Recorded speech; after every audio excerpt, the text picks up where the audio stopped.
I just like going heavy as shit and going to failure, baby. First heard that philosophy from Mike Menser. What the f***'s up with this Mike Menser resurgence bullshit? You know, like, what did Albert Einstein think about fashion? I don't fucking care.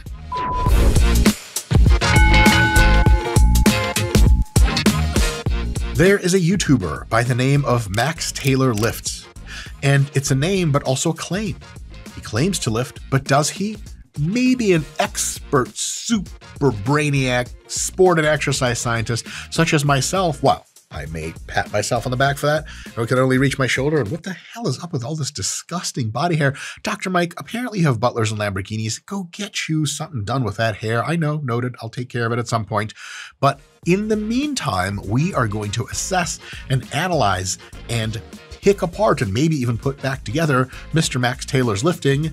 And oh yeah, I'm a professor of exercise and sports science at Lehman College in the Bronx, in the United States of America. Where is that? It doesn't matter, because America, period. Cut to scene. We are 1 month out from our bodybuilding show. Max, it would be quite strange for me to analyze your appearance, because the good Lord decided to bless me with no head on my hair, facial features that can only be best described as grotesque, and enough body hair to create 1,000 carpets for children to sleep on in the third world. And with all due love and respect, remember guys, when we do any of these videos, it's just all jokes, bro. No offense ever intended. Unless you're Dr. Oz. In that case, you. For real.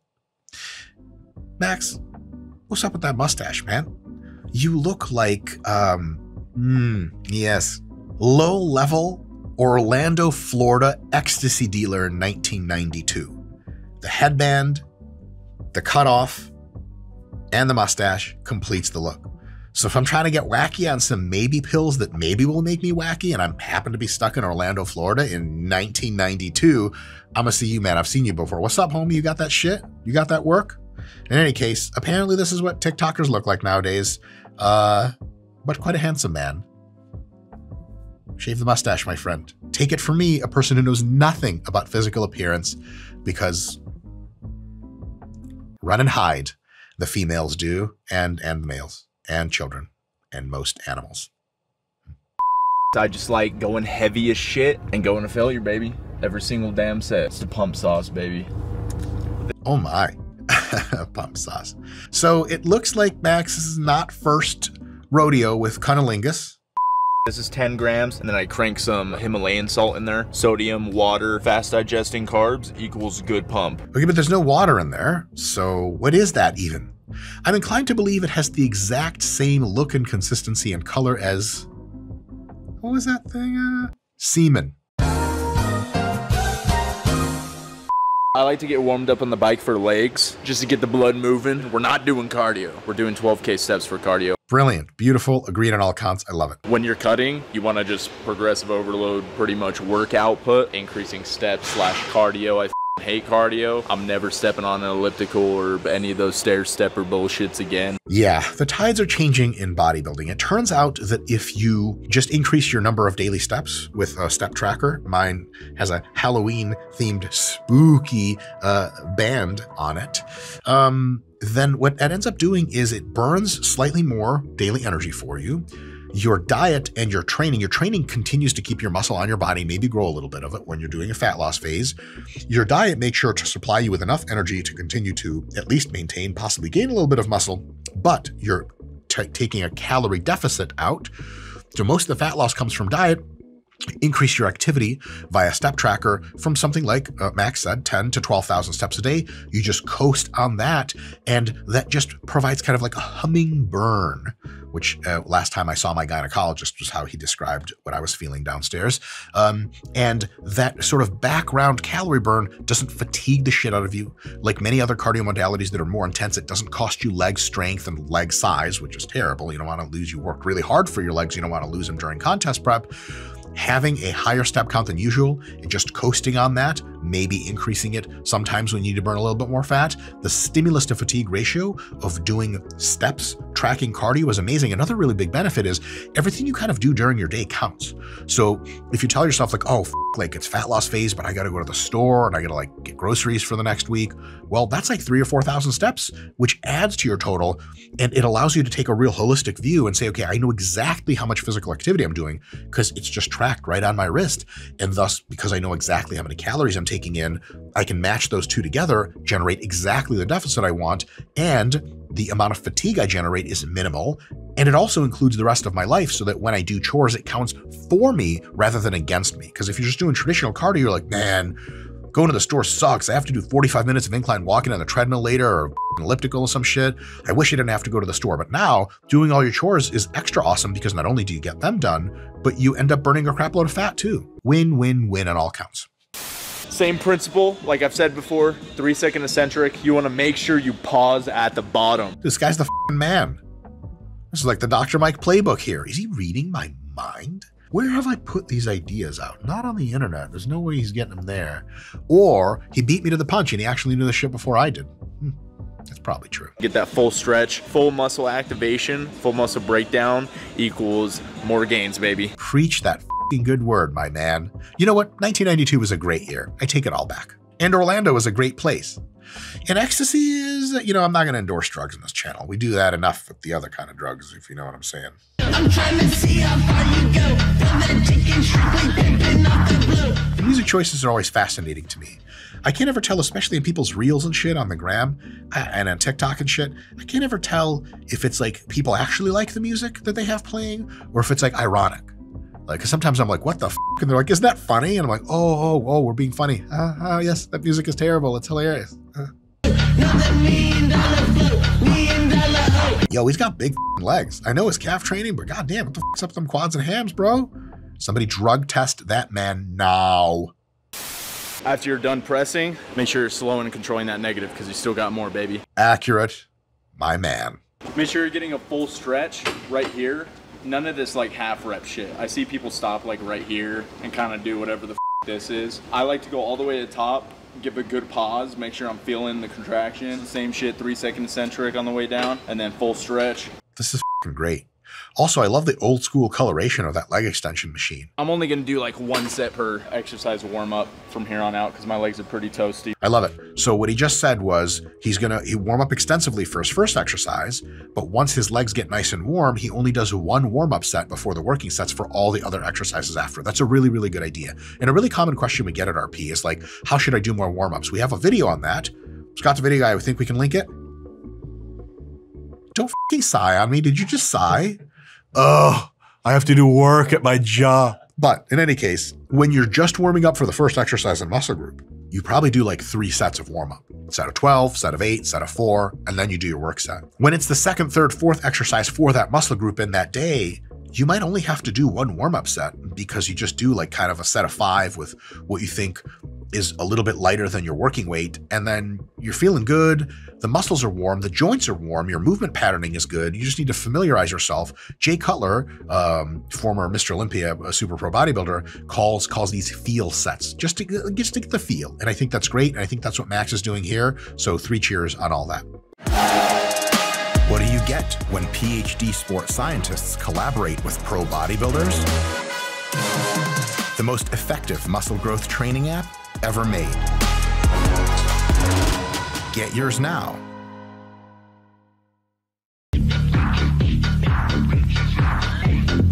Very, very impressive physique. And I did notice the tattoo of what looks like Kid Goku on his arm. And when it comes to like Dragon Ball Z characters and who's the best, Vegeta, King Vegeta, #1. In the conversation for sometimes maybe also #1 is Broly. Goku is nice and actually a person you want to emulate because Vegeta's evil and terrible and hates himself, but not as inspiring. Piccolo, above Goku, I say. Piccolo first, up there. Piccolo somewhere. Underrated and just nerfed. I hate when they nerf Piccolo. It's the worst thing in the world. Kid Goku is somewhere just above Kid Gohan, who is somewhere considerably above Teen Gohan, who is f***ing annoying and terrible and should have never been written into anything, and I hate him. And then Saiyaman Gohan can just, you know, expletives. I just pretend I never saw that series part in my brain ever. So Max, I love the DBZ shit. Kid Goku, if we ever meet up in real life, you're gonna have to explain that shit. Leg press, baby. My legs are fucking warm after that set. You want to set your feet as low as possible on the platform. The lower you can put your foot, the bigger of a stretch you're gonna have on your quads. Accurate. This guy's the man. My new favorite person. Let's be friends in real life, Max. I wanna hug you.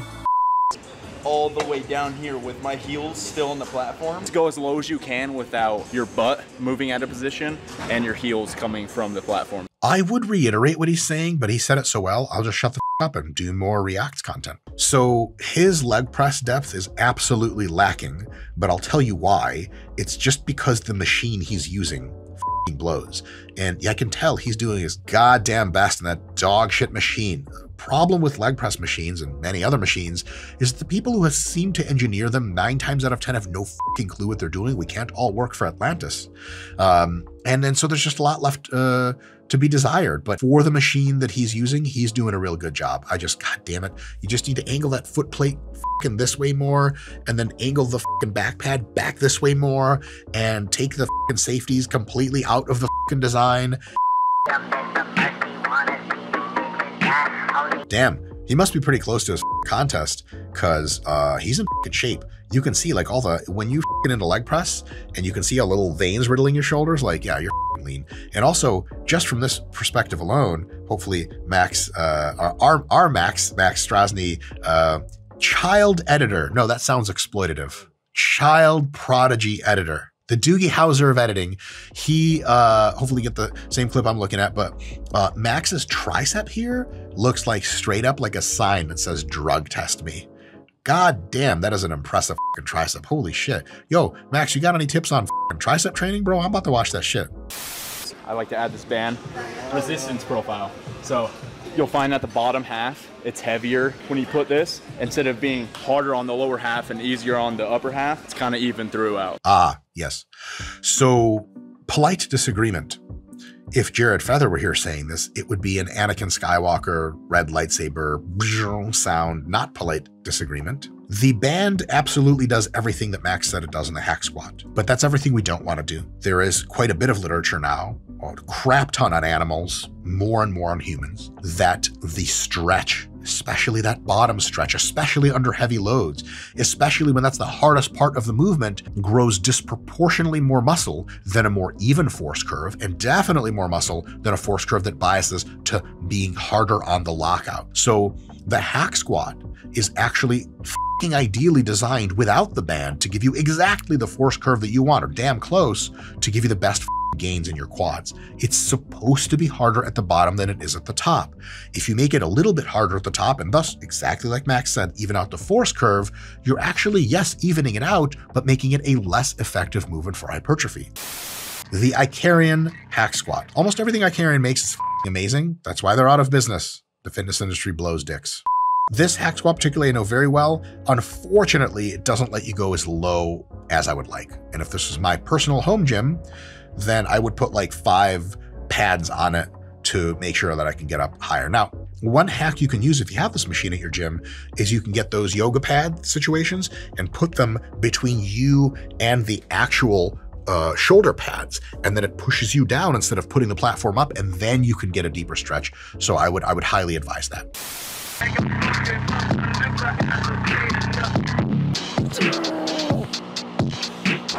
Hey, Scott the Video Guy, I noticed that he has a bunch of cool angles he's filming from. You don't do that for me. Why?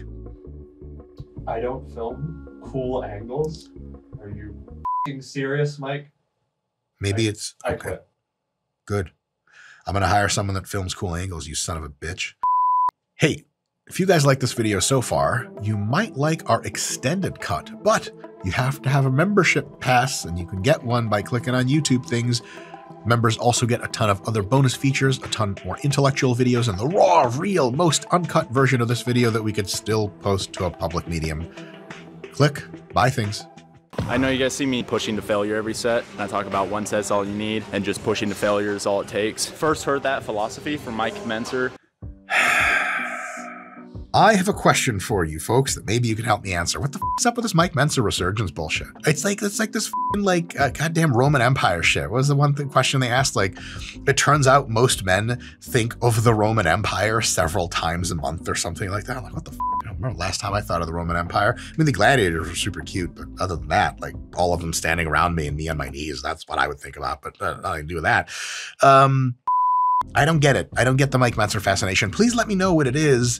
The thing is, like, Mike Mensa was a swell guy and had a very interesting idea that wasn't his originally. It's Arthur Jones' idea originally. And not to shit on him. I mean, not all ideas are original. Most of my ideas are not original. They're just shitty repackaged versions of what smarter people have said. But, you know, like the one set to failure shit, like, my suspicion is that, like, because he was, like, clearly probably autistic and kind of weird and never really kind of got the recognition he deserves, like a permanent underdog, and he was like a bit of a systematizer and a precise person and kind of really zoned in, and one set to failure makes you all testosteroned out and really like, then maybe that's what people like about it.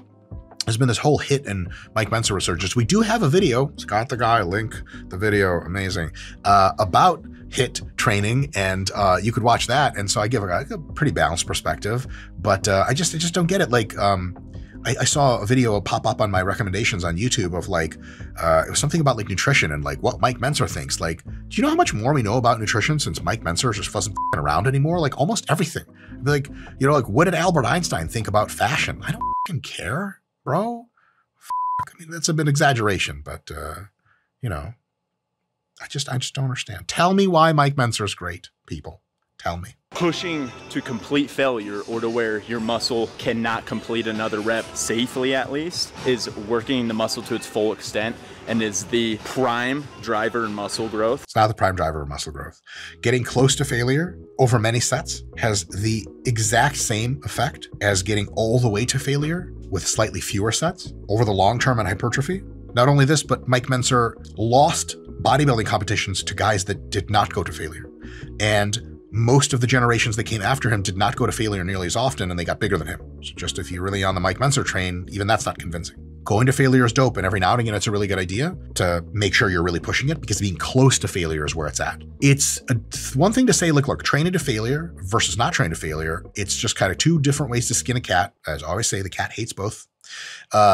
And kind of no love lost between the two, both really great approaches. It is another thing to say that training to failure has some kind of categorical superiority over not training to failure. And it's just unlikely that it does. It's just unlikely that that's the case. If training to failure was the shit, I would do it all the time. I used to do it all the time. I trained to failure almost exclusively for about 10 years of my career. And when I stopped doing it, I made mega hella better gains and everything just went more swimmingly. That's not the case for everyone. Some people do RIR training and they don't really like it, and they switch to failure training and things go better for them. But remember, it's upsides, downsides. It's not like, well, training to failure is clearly better, and some of you are just, your vaginas are too big to allow you to train to failure. Take it easy, ladies. It's a euphemism. And is the prime builder in strength. That's definitely not true for strength. The same meta-regressions published by Zach from Data Driven Strength, amazing Data-driven strength. Just Google that. They'll take you to all their Instagrams and YouTube. They're phenomenal folks. Strength training, particularly getting stronger, is seemingly categorically better done with reps in reserve. Staying 1, 2, or 3 reps shy of failure is actually better for building strength. So with all total respect, Mr. Max, but that is the state of the evidence as I see it. This will still be 6 to 10 reps, technically compound, but yeah, slow and controlled. Go down to however far you can go with getting a full stretch. You'll feel your hamstrings get really tight and restrict you from going further. Yes, excellent point. So people ask, how deep should I go on the stiff-legged deadlift? And the answer is, if you set up your back nice and tight, if you push your butt back and you keep your knees nice and far back, not locked out, but close, you will know, because you will get this painful, crazy stretch in your hams, and then you won't really be able to go much further without bending your back or something like that, or bending your knees. When you've hit that point, and you'll figure out that point in just a couple training sessions, that's your depth. Over time, your depth can improve and it can get deeper. And sometimes when you're tight, it'll be shallower. But when you feel that gnarly, painful stretch, that's when you know, like, look, you've checked that box. You can come up now. But yeah, we're going to get warmed up and get rocking and rolling. I use straps on these too. I'm not focused on building my grip on a leg day. You feel me? So 110% agreed. Some people just get their egos mixed into everything and they're like, I don't use straps, I don't need a f***ing crutch. Motherfucker, the gym is a crutch. If you're a real man, like during the Roman Empire, you'd get strong lifting f***ing rocks and swinging the f***ing sword, pussy. But you're out here in the techno super gym with all this f***ing manufactured equipment, you're already in a crutch. Scott, are you serious? You got your phone ringing during recordings? It's on silent and it still rings. Thanks Apple. I mean, honestly, Scott, like I know you were boys, but there's like a certain level of disrespect I just don't deal with on set. Ooh, I love it. Really good technique. I would like to see him try to keep his chest up a little higher and his back arched a little more. This is me being very nitpicky. And I wonder why he's not wearing a belt. Now, a belt's not mandatory for this, but if you do wear a belt, it can essentially make your back more supported by that belt, take it a little bit more out of the limiting factor part of the equation, and allow you to really focus on your hams more.